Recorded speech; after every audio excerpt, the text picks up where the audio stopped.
तो गवर्नर, ये जब वेलेजली भारत में आया तो वेलेजली ने एक भारत में एक पॉलिसी लेके आया था, बताओ कौन सी नीति थी इसकी? तो ये लेके आया था भारत में सहायक संधि। अभी हम आपको भविष्य में पढ़ाएंगे ये सहायक संधि, ठीक है, सहायक संधि। तो सहायक संधि में क्या था कि इसने बहुत से भारतीय राजाओं को इस सहायक संधि के तहत हड़पा। कैसे भैया?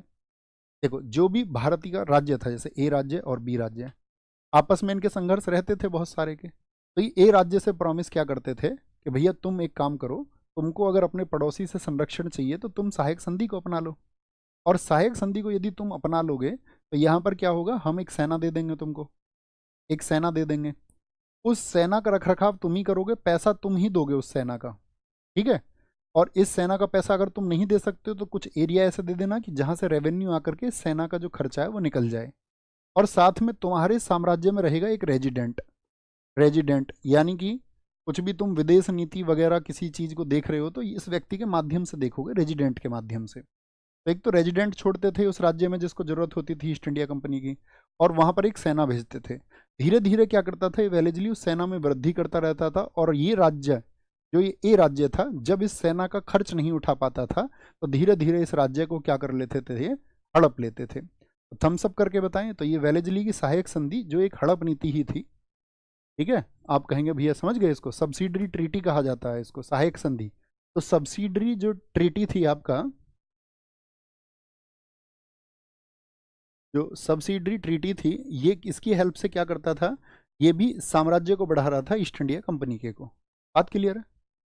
बताएं बॉस, बात क्लियर हो गई? तो वेलेजली ने क्या किया, तो सबसे पहले मुझे बताइए उसने जो सहायक संधि की थी वो किसके साथ में की थी? तो हम सबको पता होना चाहिए 1798 में उसने सबसे पहली संधि हैदराबाद के निजामों के साथ में ही की। यानी कि अब वापस चलेंगे तो आपको पिक्चर क्लियर हो जाएगी। 1798 में क्या हुआ, हम यही तो कह रहे थे, इसको अगर ये एरिया मिल जाए तो निजामों के साथ में इसने क्या किया, 1798 में, 1798 में क्या कर ली, सहायक संधि, सहायक संधि कर ली। और सहायक संधि से ही किसको मिला लिया उसने, निजामों को अपने पक्ष में मिला लिया, निजामों को। कौन बच गए भैया? बस मराठे बच गए इस समय पर। ये समझ गए ना बात को? जैसे आप देखोगे अवध का नवाब था सुजाउद्दौला, 1801 में, हम आपको भविष्य में बताएंगे, अवध को मिलाया उसने, अवध को मिलाया सहायक संधि से ही।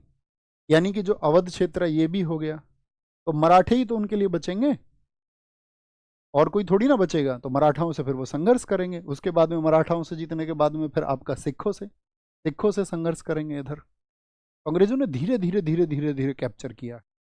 अच्छा, सहायक संधि जब ये लेकर के आया तो इसी बस वापस आए। अब आप समझ गए होंगे। तो तीसरे आंग्ल मैसूर युद्ध की वजह से टीपू सुल्तान खुद कमजोर हो चुका था। उसके बाद में वेलेजली आया, और वेलेजली ने क्या किया, सहायक संधि को, और जैसे ही सहायक संधि उसने अपनाई तो 1798 में हैदराबाद यानी कि निजामी को मिला लिया अपनी तरफ। हैदराबाद अर्थात निजाम से उसने संधि कर ली, निजाम से संधि कर ली। और निजाम जैसे ही उसके पक्ष में आए उसने तुरंत ही भेजा किसको मैसेज, तुरंत भेजा उसने टीपू सुल्तान को मैसेज, टीपू सुल्तान को। और टीपू सुल्तान से ये कहा कि भाई तुमको भी सहायक संधि अपनानी चाहिए।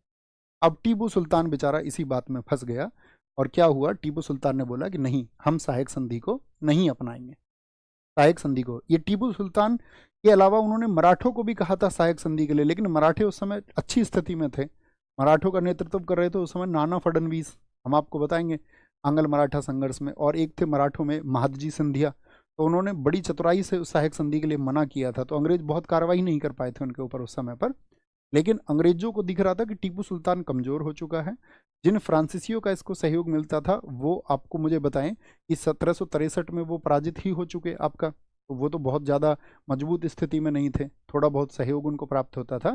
तो जैसे ही अंग्रेजों को मौका मिला कि टीपू सुल्तान ने सहायक संधि से मना कर दिया है, तो उन्होंने क्या किया, आपका टीपू सुल्तान पर कार्रवाई कर दी, और चौथा आंग्ल मैसूर युद्ध शुरू हो गया। फोर्थ आंग्ल मैसूर युद्ध